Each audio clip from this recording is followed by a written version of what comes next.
할렐루야. 우리 앞뒤 좌우 축복하시겠습니다. 사랑하고 축복합니다.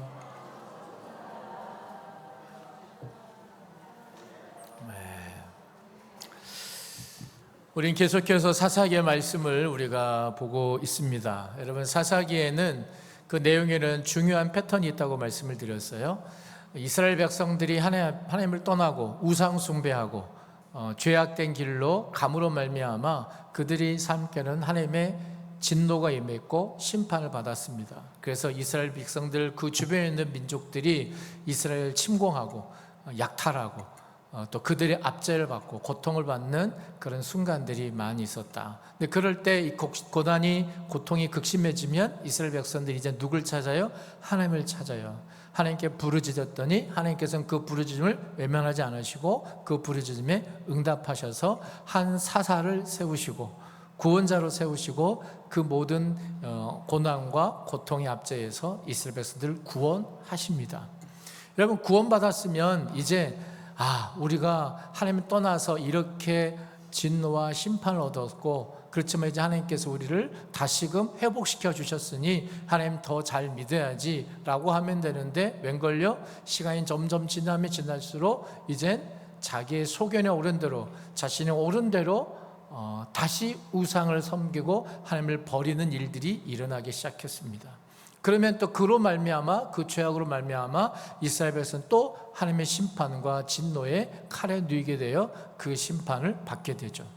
그러면 이 고통 가운데 이스라엘 백성은 또 하나님을 찾습니다. 부르짖습니다. 그럼 또 하나님이 응답하시고 그를 구원하시고 한 사사를 세우셔서 구원하시고, 근데 또 이스라엘 백성은 또 그 구원 속에서 살아가야 되는데 잘 살아가지 못하고 또 그릇된 길로 가고, 이렇게 계속 끊임없이 반복되는, 죄악을 범하고 부르짖고 여러분 고난 가운데 고통받고, 그러다가 하나님의 구원의 역사 이루고 구원받고 은혜 받았으면 잘 살아야 되는데 또 하나님을 버리고, 하나님의 패턴 일들이 계속 반복되는 게 사사기의 기록이라고 말씀드렸어요.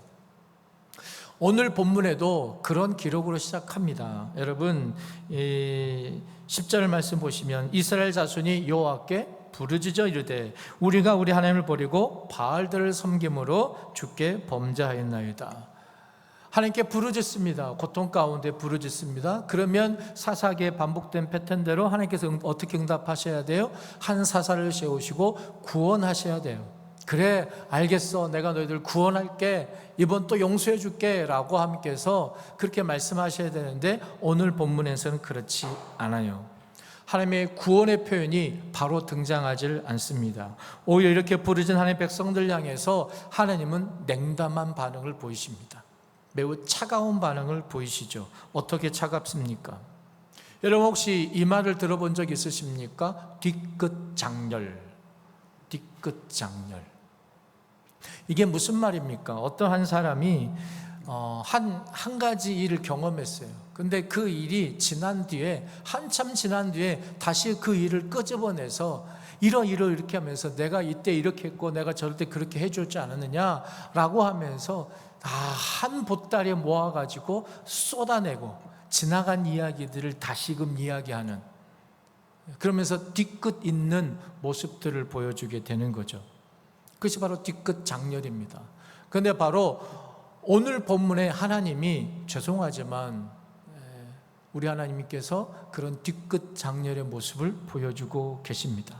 뭐라고 말씀하십니까? 이스라엘 백성은 그렇게 구원해 달라고 부르짖을 때 하나님께서 뭐라고 하시냐면, 내가 너희들을, 너희 주변에 있던 7 종족들의 그 고통과 그 고난 속에서 내가 너희들을, 그 압박 속에서, 압제 속에서 내가 너희들을 구원시켜주지 않았느냐, 그렇게 해방시켜주지 않았느냐, 너희들에게 다시금 회복시켜주지 않았느냐, 다시금 너희들에게 기회를 주지 않았느냐 라고 하면서 지난 이야기들 다 끄집어내셔서 내가 너희들에게 이렇게 했고 저렇게 했고 이렇게 했다라고 하나님께서 다시금 쭉 말씀하셔요. 일명 뒤끝 장렬. 바로 구원시키지 않으시고 그 일들을 소소하게 이야기를 하십니다. 무슨 뜻입니까? 나는 그동안 너희들을 위해서 할 것 다 했다라는 거예요. 내가 너희들을 위해서 참고 참아왔다라는 거예요. 내가 너희에게 약속한 거, 너희들이 조상의 아브라함 때 약속했던, 내가 너희의 자손은 하늘의 뭇별같이 많게 할 것이며 땅의 모래알같이 많게 할 것이고 번성하고 축복해 줄 것이다. 너희들 가나안 땅에 인도해서 가나안 땅에서 누리고 누려라. 내가 너희들과 함께 할 것이다. 내가 너희들을 보호해 주실 것이다 라고 약속하셨던 그 하나님, 그 약속을 하나님께서는 진실하심과 성실하심으로 다 하나하나 지켜오셨다라는 거예요. 그걸 이야기하시는 거예요. 여러분, 성경에서 여러분 숫자라는 건 참 중요한 의미를 갖습니다. 일곱 족속이라는 건 뭐냐면 단순히 일곱 족속이 아니고요, 일곱이란 7이라는 숫자는 완전한 숫자를 의미합니다. 그래서 일곱 족속에서 너희들을 구원시켜 주셨다는 말은 뭐예요? 너희들이 모든 상황 속에서 내가 너희들을 구원하였다라는 하나님의 말씀이세요. 내가 너희를 얼마나 그렇게 구원하지 않았느냐. 근데 여러분, 하나님 얼마나 마음이 상하셨으면 그 이야기들까지 다 끄집어내겠어요. 얼마나 마음이 상하셨으면. 이전에는 부르짖는 신용만 해도 구원해 주셨는데 이제는 부르짖는 백성들 향해서 뭐라 하십니까? 내가 이렇게 했지 않았느냐. 이제 내가 더 이상 너희들을 구원하지 않겠다. 이제 내가 더 이상 너희를 봐주지 않겠다. 하나님이 마음이 너무 상하셔서 그렇게 말씀을 하십니다. 더 나아가 14절의 말씀을 보시죠. 14절의 표현을 한번 보시면 하나님의 마음이 얼마나 상하셨는지, 가서 너희가 택한, 나를 버리고 너희들이 택한 그 신들에게 가서 이 어려운 상황 가운데 구원해 달라고 요청을 해라. 가서 너희가 택한 신들에게 부르짖으라. 그리고 너희의 환난 때에 너희들을 구원해 달라고 요청해라 라고 말씀하십니다. 여러분, 하나님은, 여러분 기억하세요. 우리 하나님은 기계가 아니에요. 기계가 아니고 인격이십니다. 살아계시는 인격이십니다. 하나님은 여전히 이스라엘의 하나님이시고, 하나님은 여전히 이스라엘 백성들을 사랑하시지만 하나님의 백성들 때문에 마음이 너무 상하셨어요. 그들이 부르짖는 기도에 한두 번 속은 게 아니지 않습니까? 여러분, 사사기 10장에 이르도록 이런 일이 얼마나 많이 반복되어졌습니까? 때때로 우리가 가정생활하다 보면 남편이 아내에 대해서, 또는 아내가 남편에 대해서, 부모가 자식에 대해서, 자식이 부모에 대해서 이런 말들을 할 때가 있습니다. 우리 아빠는 원래 그래. 우리 엄마는 그냥 막 떠들고 잔소리하지만 그래도 며칠 지나면 괜찮아. 아이들이 부모를 존중하지 않습니다. 마음 상해서 잔소리하는 엄마의 마음을 배려하는 게 아니라, 엄마는 원래 그런 사람이야. 나쁜 짓 하고 돌아다니는 남편이 아내에게 말합니다.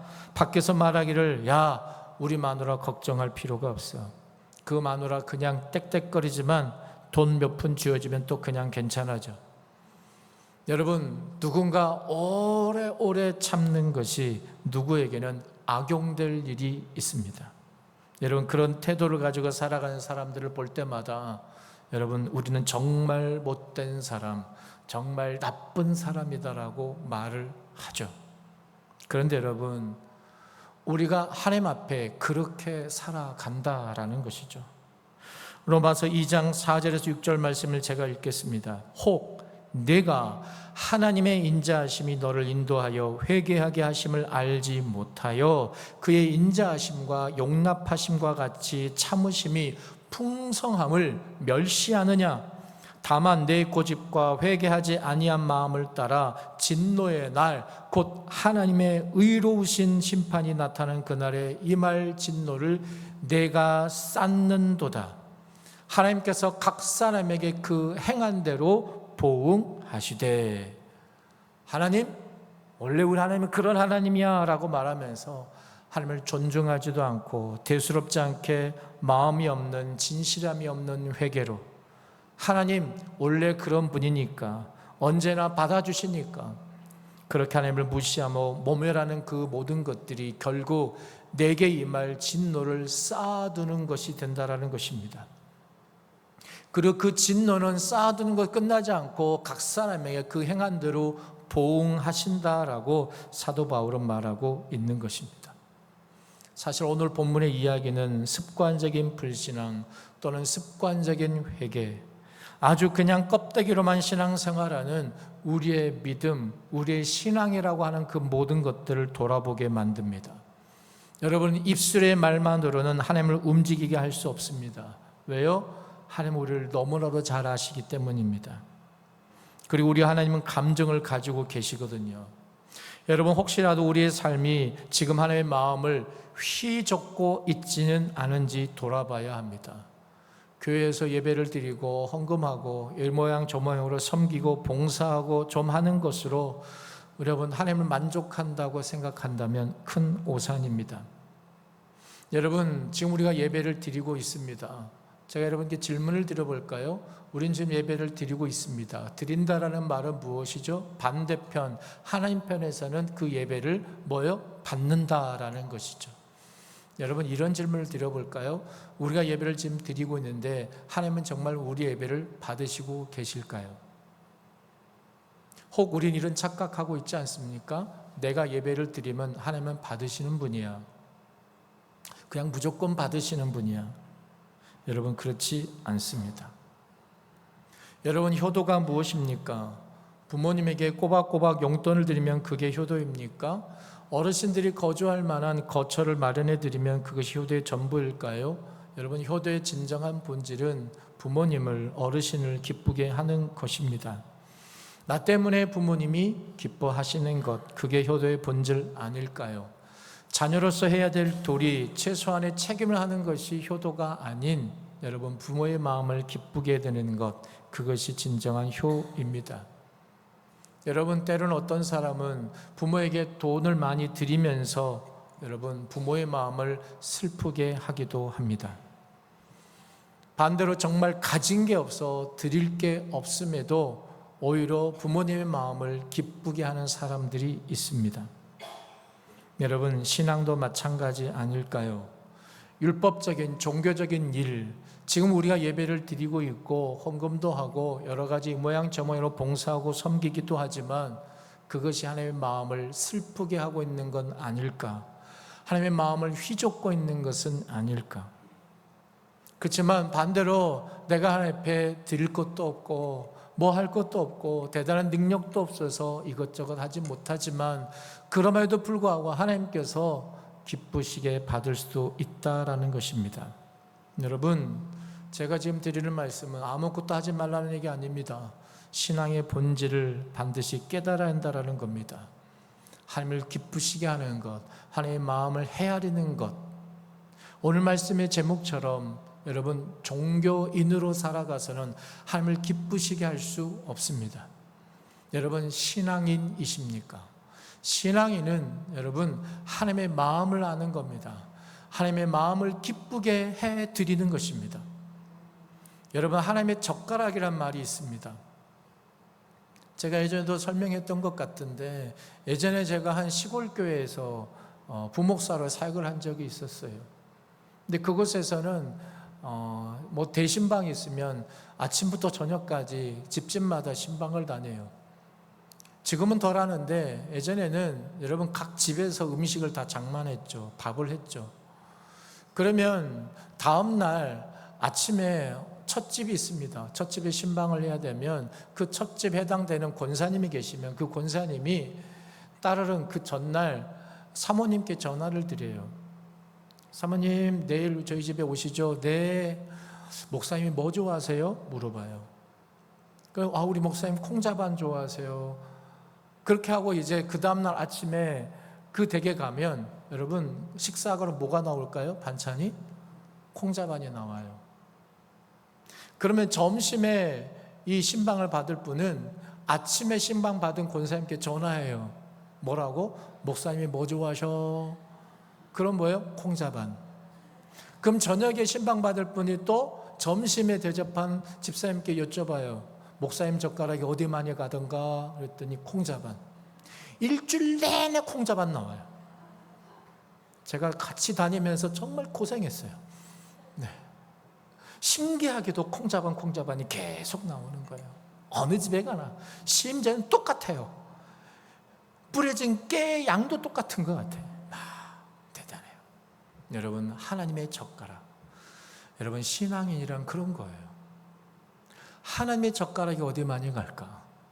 하나님이 뭐 어떤 일에 기뻐하실까?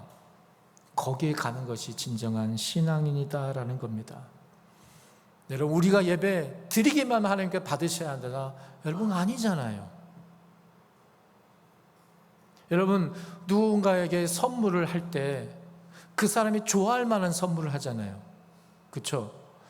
어르신들 잘 모를 수 있지만 젊은 분들은 그 카톡에다가 일부러 담아둔대요. 아세요? 네. 자기가 좋아하는 것들을 담아둔대요. 나중에 여유가 되고 시간 되고 물질 여유가 되면 담아둔대요. 근데 그 담아둔 걸요, 친구들은 볼 수 있대요. 네. 뭘 담아뒀나 보고 선물할 때 그거 선물한다라는 거예요. 여러분, 선물할 때는 그 사람이 뭘 좋아할까 생각하잖아요. 그냥 내가 좋아하는 것을 선물하는 게 아니라 그 사람이 좋아하는 것을 선물하는 거잖아요. 여러분, 예배도 마찬가지입니다. 우리가 예배를 여러 가지 형식으로 가잖아요.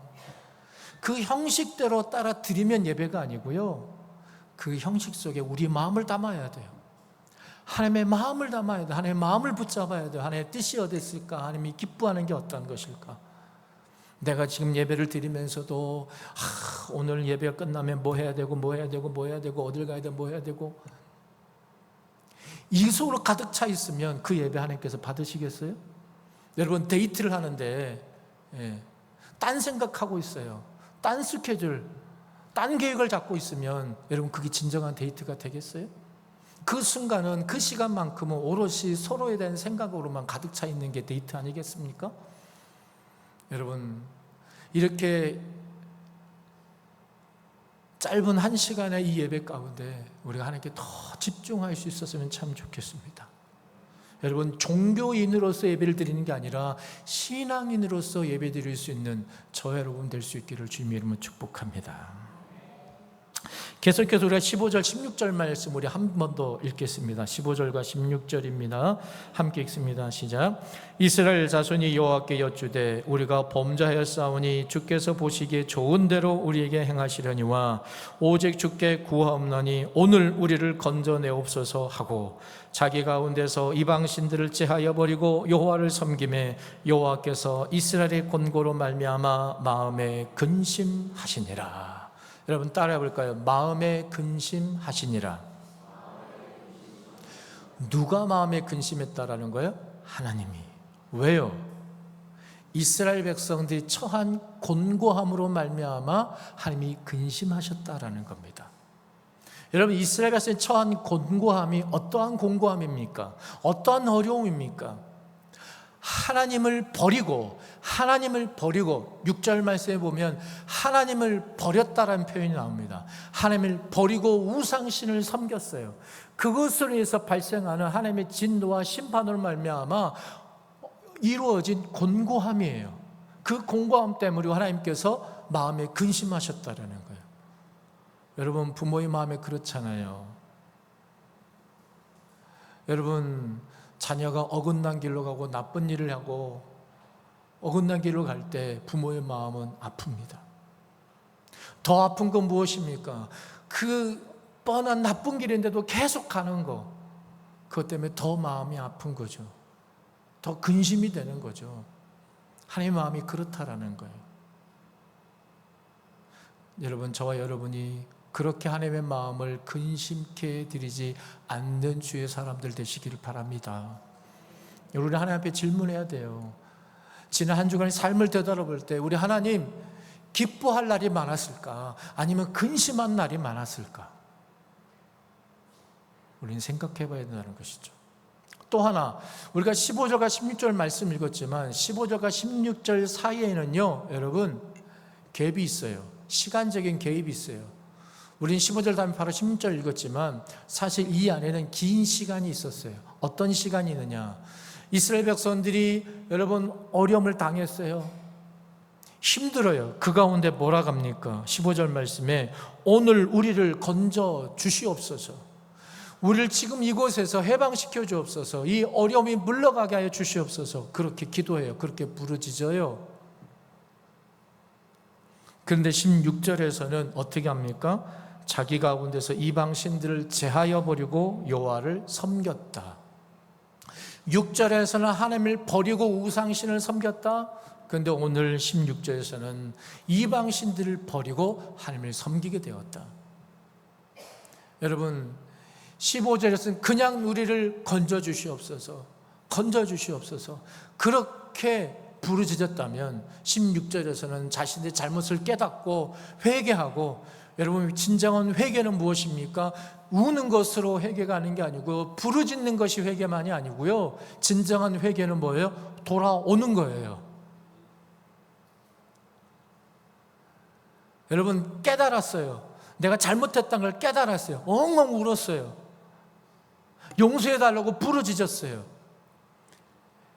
여러분 그건 회개가 아니고요, 그것도 회개겠지만 그게 회개의 완성이 아니고, 회개의 완성은 내가 그 길로 가지 않는 거예요. 돌아오는 거예요. 여러분 탕자, 누가복음 15장에 나온 탕자의 비유, 둘째 아들 아버지를 버리고 떠났어요.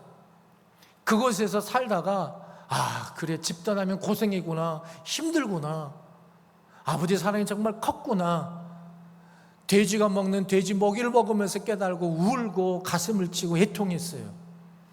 근데 진정한 회개는 뭐예요? 그 가운데 돌아오는 거예요. 기다리는 아버지 품으로 돌아오는 게 회개예요.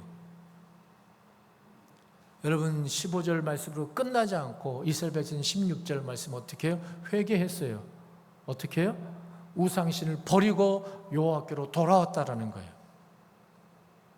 여러분 혹시 내가 잘못된 길을 걸어가고 있다면, 내가 하나님 앞에 잘못된 예배를 드리고 있다면 깨달으실 수 있길 바랍니다. 회개하실 수 있길 바랍니다. 내가 하나님 앞에 잘못 살았구나, 하나님 믿는다고 하면서도 모양만 있었구나, 형식만 있었구나, 진짜 하나님을 기뻐하는 모습이 하나도 없었구나, 그런 깨닫는 은혜가 있으시기를 바랍니다. 그리고 다시금 회복하실 수 있기를 바랍니다. 다시금 기도의 자리에 나오실 수 있기를 바랍니다. 다시금 말씀 읽는 자리에 나오시기 바랍니다. 진정 하나님을 예배하는 예배의 자리를 여러분 회복하실 수 있기를 바랍니다. 그런데 하나님의 마음에 근심이 생겼대요. 돌아왔는데 하나님의 마음에 근심이 있어요. 그 근심이 어떤 근심일까요? 돌아왔는데 근심이에요. 예를 들면 이런 걸 예를 들 수 있을 것 같아요.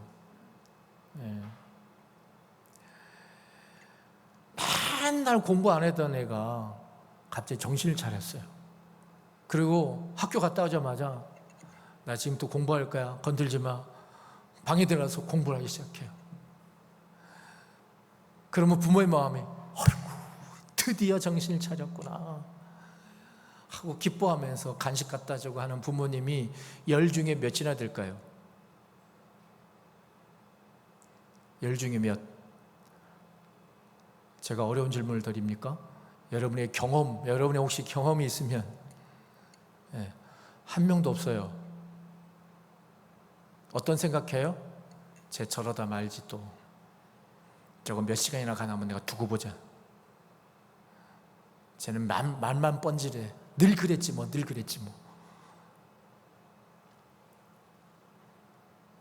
근데 그러다가 이 아이가 1시간, 2시간, 하루, 이틀, 한 달 막 그래요. 그럼 부모가 어떻게 해요? 진짜 정신을 차렸구나.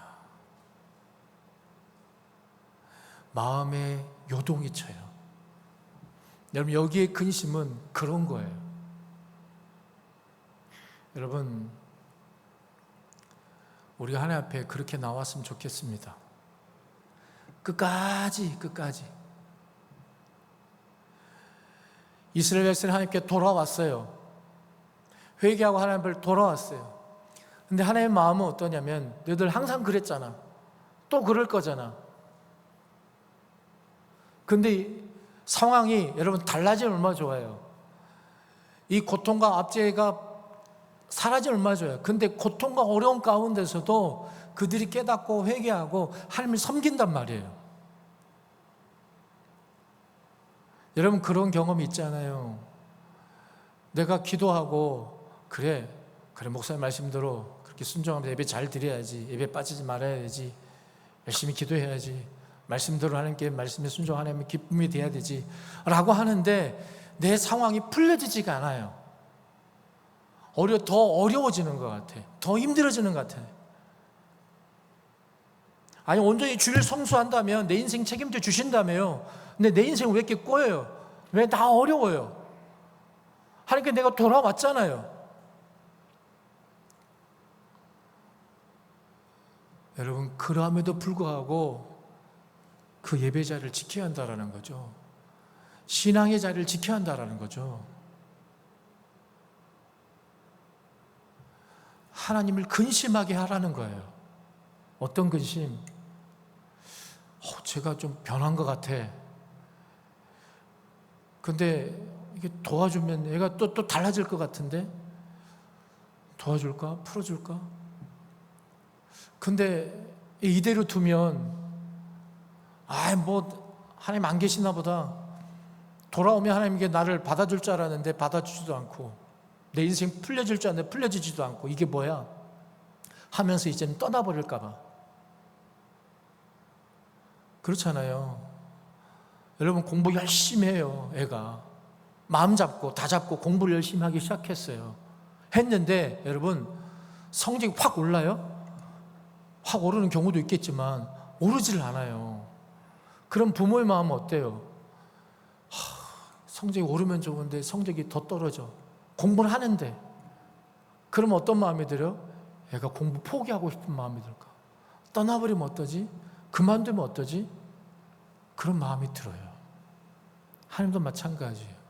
고통 가운데, 그 가운데 신앙생활 열심히 하려고 하는데도 풀려지지가 않아요.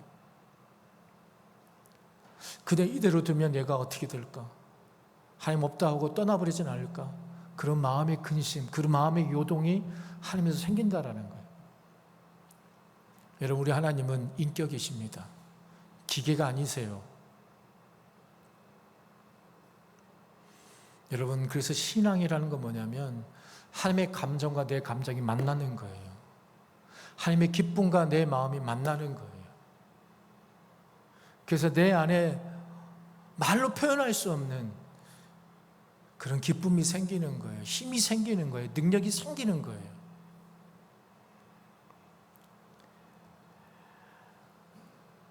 여러분, 하나님을 근심케 하십시오. 어떤 근심이요? 내가 죄악된 길을 계속 가게 해서 하나님 근심하게 하는 게 아니라 내가 하나님께 돌아와서 하나님이 제가 돌아왔네. 근데 이게 얼마나 갈까? 근데 또 이 도와주지 않으면 애가 날 떠날 것 같은데, 그 하나님의 마음의 요동, 근심. 그래서 하나님의 마음을 움직이는 저와 여러분 모두가 될 수 있기를 축복합니다.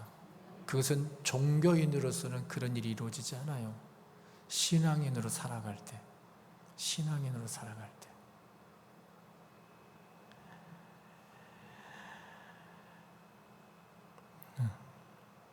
여러분, 저는 우리의 신앙이 열심히 있는 종교인이 되기를 원하지 않습니다. 어떤 상황이든지 우리의 마음의 방향을 하나님께로 돌이켜 하나님을 바라보고 하나님께로 나아가고 주님의 마음을 헤아리고 하나님이 나 때문에 기쁘시면 좋겠다라는 소박한 마음 속에서 말 한마디를 해도, 일 하나를 해도 그걸 생각하고 일하는 신앙인, 그런 신앙인이 저와 여러분 되었으면 참 좋겠습니다. 여러분, 우리 교회 종교 생활이 있는 교회가 아니라 신앙의 삶이 있는 교회, 신앙인의 삶이 있는 성도들이 모여 있는 교회, 그런 교회가 될 수 있기를 축복합니다. 여러분, 성령 충만함이 뭘까요? 성령 충만함 믿습니다, 할렐루야, 이게 성령 충만함이 아니고요. 성령 충만하면 하나님의 마음을 헤아리는 것이 성령 충만이에요. 이 한 주간 성령 충만하십시오. 하나님의 마음을 알아가십시오. 여러분, 이 한 주간 시작할 때 하나님, 제 삶이, 제 마음이 하나님을 기쁘시게 하고 있습니까? 그걸 늘 점검하며 살아갈 수 있는 그런 귀한 은혜, 그런 복된 한 주간 되시기를 주님으로 축복합니다.